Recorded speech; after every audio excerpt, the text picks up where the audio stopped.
ओम नमो भगवते वासुदेवाय नमः। जय माता रानी। दोस्तों, आपके अपने चैनल धर्म साधना में आपका बहुत बहुत स्वागत है। माँ भगवती दुर्गा की कृपा आप और आपके पूरे परिवार पर सदा सर्वदा बनी रहे। दोस्तों, आज की वीडियो में मैं बात करने वाली हूँ आपके प्रश्नों के बारे में। निर्जला एकादशी व्रत से संबंधित आपके बहुत सारे प्रश्न, बहुत सारे संशय कमेंट बॉक्स में आए हुए हैं, तो उन्हीं सभी संशय का आज की वीडियो में मैं समाधान करने वाली हूँ। और आपके प्रश्न है कि अगर हम निर्जला एकादशी का व्रत करना चाहते हैं पूरी तरह से निर्जल रहकर, तो ऐसे में सूर्योदय से कितनी देर पहले हम जल पी सकते हैं। और अगला जो आपका प्रश्न है कि निर्जला एकादशी व्रत के दिन निर्जल रहना आवश्यक है, और अगर हम जल पी लेते हैं तो क्या व्रत खंडित हो जाएगा। आपका अगला प्रश्न है कि क्या इस व्रत में हम अगर जल ना पिए, सिर्फ दूध, फल, चाय वगैरह ले लें और बिना पानी के हम व्रत कर लेते हैं, तो क्या इससे व्रत खंडित नहीं होगा और ये व्रत बिल्कुल निर्जल माना जाएगा। और अगला प्रश्न है कि क्या एकादशी व्रत के दिन हम बाल धो सकते हैं या बाल नहीं धोना चाहिए। और आपका अगला प्रश्न है कि संकल्प हमें किस प्रकार से लेना चाहिए। अगर हम निर्जल व्रत करना चाहते हैं पूरी तरह से, तो उसका संकल्प हम किस प्रकार से लें। और अगर हम अपने शक्ति सामर्थ्य के अनुसार कुछ समय निर्जल रहना चाहते हैं, तो इस व्रत के लिए हम किस प्रकार से संकल्प लें।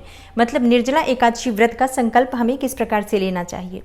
और अगला आपका प्रश्न है कि अगर हम 11 जून को निर्जला एकादशी का व्रत करते हैं, तो ऐसे में दशमी तिथि के दिन जबकि एकादशी लग जा रही है, तो उस दिन हमें क्या करना चाहिए। क्या हमें अन्न खाना चाहिए या हम फलाहार करें। तो ये सभी प्रश्न आप लोगों के जो कमेंट बॉक्स में आए हुए हैं, उन सभी प्रश्नों के बारे में आज की वीडियो में मैं बात करने वाली हूँ। तो पूरी तरह से ये वीडियो आपके प्रश्नों पर ही आधारित है, इसलिए वीडियो को पूरा ज़रूर देखिए।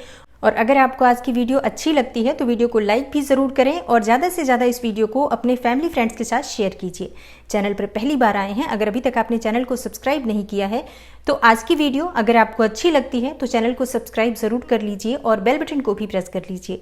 तो इससे ये होगा कि इस चैनल पर जो नई वीडियो अपलोड होंगी उनकी नोटिफिकेशन आपको सही समय पर प्राप्त होगी। तो सबसे पहले बात करते हैं आपके पहले प्रश्न के ऊपर कि क्या निर्जला एकादशी के व्रत में निर्जल रहना आवश्यक है। क्या हम जलाहार के द्वारा ये व्रत नहीं कर सकते हैं, मतलब फल, दूध इत्यादि लेकर ये व्रत नहीं कर सकते। तो देखिए, इस प्रश्न का उत्तर मैं पहले भी वीडियो में दे चुकी हूँ। आप लोग वीडियो को पूरा देखते नहीं हैं, अगर आप देखते तो ये प्रश्न नहीं आता दोबारा। देखिए, निर्जल आप तभी रहें जब आप निर्जल रहने की स्थिति में हैं, मतलब अगर आपकी शारीरिक क्षमता ऐसी है कि आप पूरी तरह से निर्जल रह सकते हैं। क्योंकि जो निर्जला एकादशी का व्रत होता है, इसमें सूर्योदय से पहले आप जल पिएंगे, उसके बाद अगले दिन सूर्योदय के बाद जब आप पारण करते हैं तभी आप जल ग्रहण करते हैं। तो ऐसे में अगर आपकी शारीरिक स्थिति ऐसी है कि आप इतने समय तक निर्जल रह सकते हैं, तभी आपको पूरी तरह से निर्जल व्रत धारण करना चाहिए।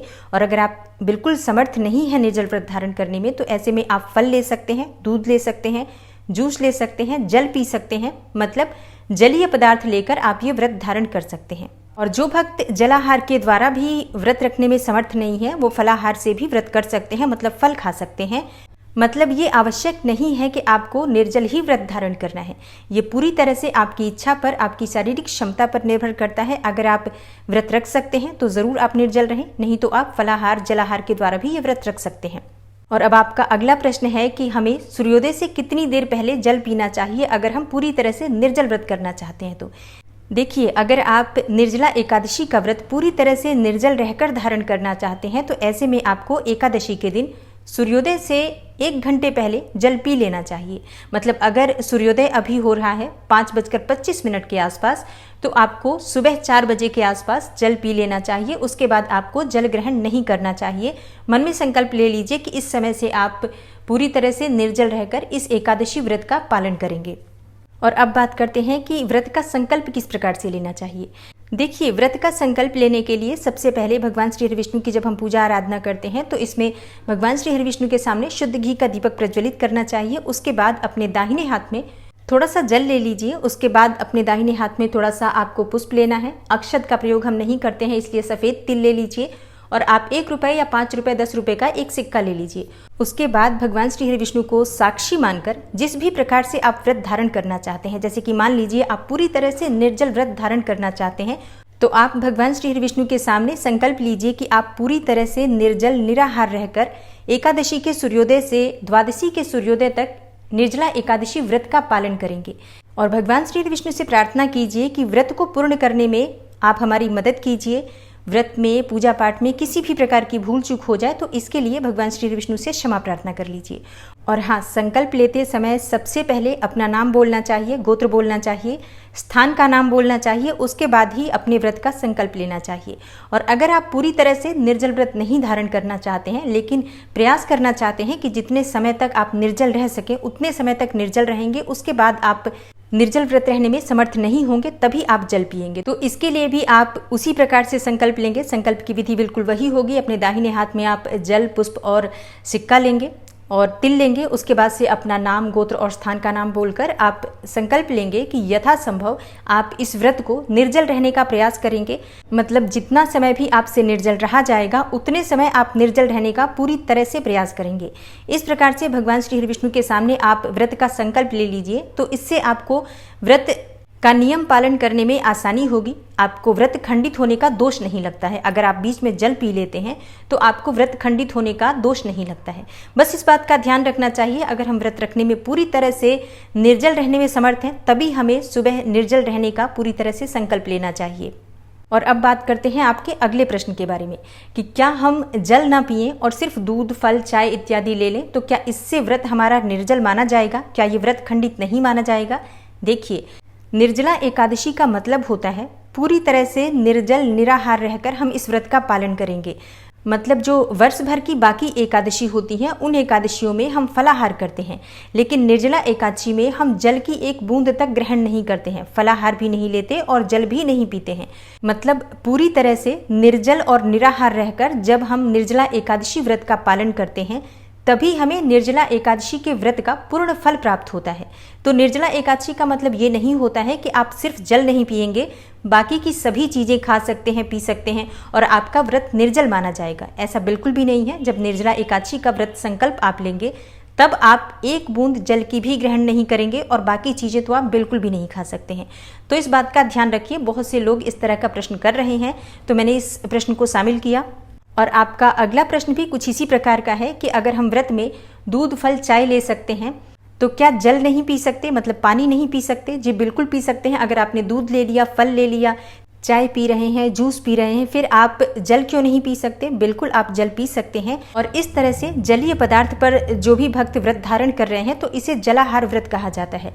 और आपके जल पीने से व्रत खंडित नहीं माना जाता है। व्रत खंडित तभी माना जाएगा जब आप पूरी तरह से निर्जल व्रत रहने का संकल्प ले लेते हैं और उसके बाद आप बीच में जल ग्रहण कर लेते हैं तो उस व्रत को खंडित माना जाता है।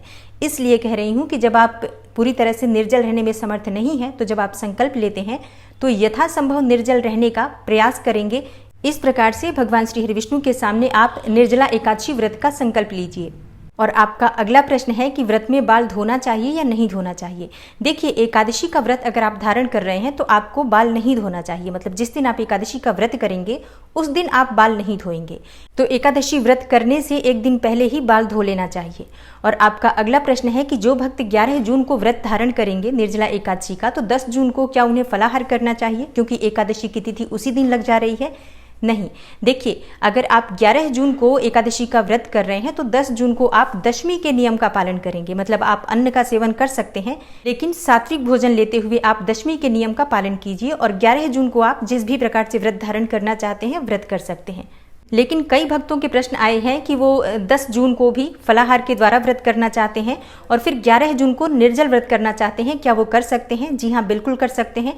अगर आपकी इच्छा है कि आप 10 जून को फलाहार के द्वारा व्रत करें और 11 जून को निर्जला एकादशी करें, बहुत ही श्रेष्ठ विचार है, आप बिल्कुल कर सकते हैं। और आपका अगला प्रश्न है कि हम निर्जला एकादशी का व्रत धारण करना चाहते हैं तो व्रत रहने का आसान तरीका बताइए।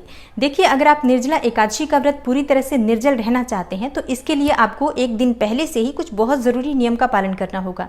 जैसे कि जिस दिन आप निर्जला एकादशी का व्रत कर रहे हैं, जैसे कि 11 जून को निर्जला एकादशी का व्रत है और आप 10 जून को मीठा भोजन करेंगे, वो भी एक बार ही भोजन करेंगे, किसी भी प्रकार से तला हुआ भोजन नहीं करेंगे, नमक नहीं खाएंगे, तो आपको अगले दिन प्यास नहीं लगेगी। और हाँ, सूर्यास्त के बाद वैसे भी अन्न का सेवन नहीं करना चाहिए, तो इस बात का आप ध्यान बिल्कुल रखिए। तो ये है आज की वीडियो जो आपके प्रश्नों पर आधारित थी। और निर्जला एकादशी व्रत से संबंधित सभी महत्वपूर्ण वीडियो चैनल पर अपलोड है, जैसे कि व्रत के नियम क्या होते हैं, पूजा विधि क्या होती है, आज हमें किस प्रकार से भगवान श्री विष्णु की पूजा अर्चना करनी चाहिए, कौन से विशेष उपाय करने चाहिए, ये संपूर्ण जानकारी की वीडियो चैनल पर पहले से ही अपलोड है, तो उसे भी आप जरूर एक बार देख लीजिए। और अब बात कर लेते हैं कि व्रत अगर आप कर रहे हैं 10 जून को या 11 जून को, तो दोनों ही दिन के व्रत के पारण का यानी व्रत खोलने का शुभ मुहूर्त क्या है। देखिए, निर्जला एकादशी की तिथि प्रारंभ हो रही है 10 जून को सुबह 7:25 पर और एकादशी की तिथि समाप्त होगी 11 जून 2022 सुबह 5:45 पर। तो निर्जला एकादशी का व्रत वैसे तो 11 जून को ही करना चाहिए और ज़्यादातर भक्त 11 जून को ही कर रहे हैं, लेकिन अगर आप 10 जून को निर्जला एकादशी का व्रत कर रहे हैं तो इसके लिए पारण समय आपको 11 जून को होगा, जो कि दोपहर 1:44 से दोपहर 4:32 तक का है, क्योंकि हरिवासर समाप्ति के बाद ही आप पारण कर सकते हैं। इसलिए 11 जून को दोपहर के बाद ही आप व्रत खोल सकते हैं, पारण कर सकते हैं। और जो भक्त 11 जून को व्रत धारण करेंगे निर्जला एकादशी का, उनके लिए पारण का जो शुभ मुहूर्त है 12 जून को सुबह 5:44 से सुबह 8:24 तक। तो इसी समय में आपको अपना व्रत खोलना चाहिए। शुभ मुहूर्त का ध्यान अवश्य रखिए अगर आप निर्जला एकादशी का व्रत कर रहे हैं तो। और निर्जला एकादशी का अगर आप व्रत कर रहे हैं तो निर्जला एकादशी व्रत की कथा अवश्य सुननी चाहिए। तो कथा की वीडियो इस चैनल पर अपलोड जरूर होगी कल सुबह, तो आप उसे सुन लीजिएगा।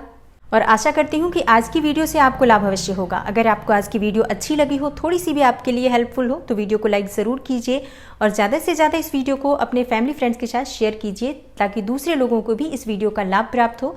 किसी के भी मन में किसी भी प्रकार का संशय हो तो वो दूर हो सके, क्योंकि निर्जला एकादशी साल की सबसे बड़ी एकादशी होती है और मन में अगर किसी भी प्रकार का संशय रह जाता है और फिर हम व्रत करते हैं तो उस व्रत का हमें संपूर्ण फल नहीं मिल पाता है। इसलिए सभी संशय का समाधान हो, सबके संशय का समाधान हो, इसलिए इस वीडियो को ज़्यादा से ज़्यादा शेयर कीजिए। और अगर आप चैनल पर पहली बार आए हैं, अभी तक आपने चैनल को सब्सक्राइब नहीं किया है, तो आज की वीडियो अगर आपको अच्छी लगे तो चैनल को सब्सक्राइब जरूर कर लीजिए और बेल बटन को भी प्रेस कर लीजिए। तो इससे ये होगा कि इस चैनल पर जो नई वीडियो अपलोड होंगी उनकी नोटिफिकेशन आपको सही समय पर प्राप्त होगी। मैं मिलती हूँ आपसे अगली वीडियो में, तब तक के लिए नमस्कार।